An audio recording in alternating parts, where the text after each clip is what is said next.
Domain and range. Intervals and interval notation. There are various ways to write an infinite set of numbers on the real number line. Here are some examples. In all cases, a is less than b.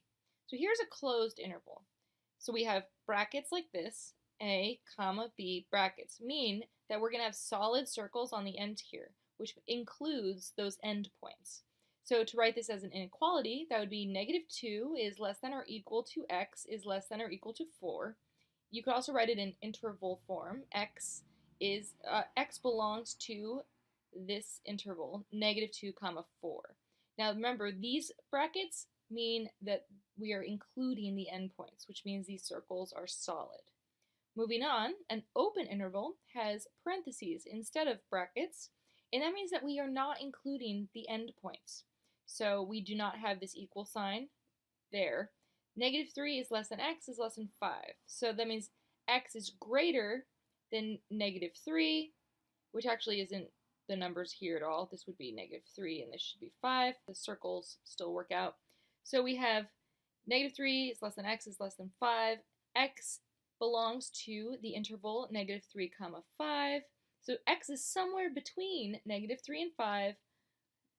I'm going to cross those out because they're confusing. X is between -3 and 5, but does not include -3 and 5. So x does not equal -3 or 5, equals something in between. All right, a half open interval. So this has a closed point on one end, the end that has the bracket, and an open circle on whatever end has the parentheses. So that means that x might be -5, but it is not 1. So it's somewhere between -5 and 1.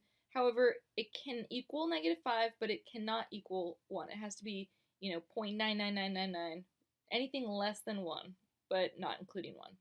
And you would write that like this with the equal sign under only one side, the side with the bracket, or you could write it as x belongs to the interval -5, comma 1, where x could possibly equal -5, but cannot equal 1. Here's an example. The open interval, a, comma, b. Write the set of real numbers between -3 and 5 as an open interval in 3 ways. That means we're not including the endpoints. Here's a graph of the real numbers between -3 and 5 exclusive. Exclusive means we're excluding the endpoints. So if we write this like this in inequality notation, interval notation would mean x belongs to the interval, and remember we're using parentheses since we're not including the endpoints, -3, comma 5. All right, here is our answer. Example B, the closed interval, brackets, a, comma, b. Write the set of real numbers between -4 and 3 as a closed interval in 3 ways. Closed interval means that we're including the endpoints. We'll see these brackets here, we'll see these equal signs there, and we'll see full circles here, filled in circles. So here's a graph of the real numbers between -4 and 3 inclusive. Inclusive means we're including the endpoints. So we write the inequality like this: -4 is less than or equal to x is less than or equal to 3.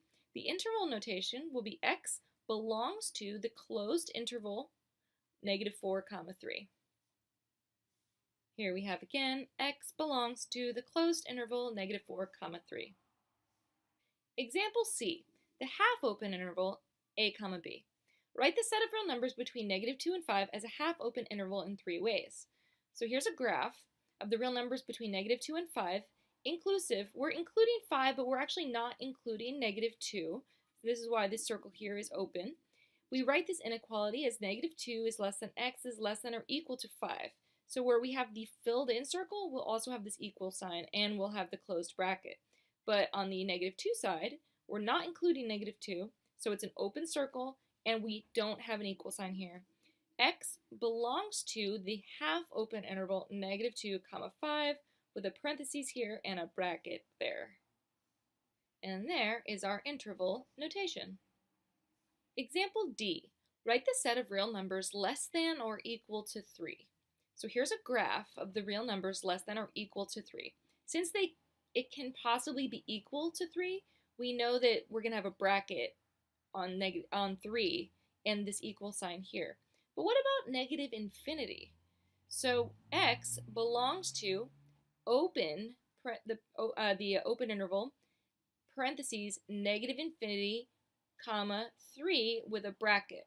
It's a half open interval because you can't have a bracket with infinity since there's no there's no end to it. So we're going to always have the open parentheses when we have infinity included in our intervals.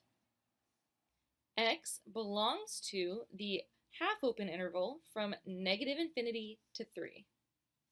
Example E. Write the set of real numbers greater than 5. All right, so this is an open interval. We're not including 5 here. So x is greater than 5. X belongs to the open interval from 5 to infinity. And we're going to have parentheses on both sides. X belongs to open interval 5 to infinity.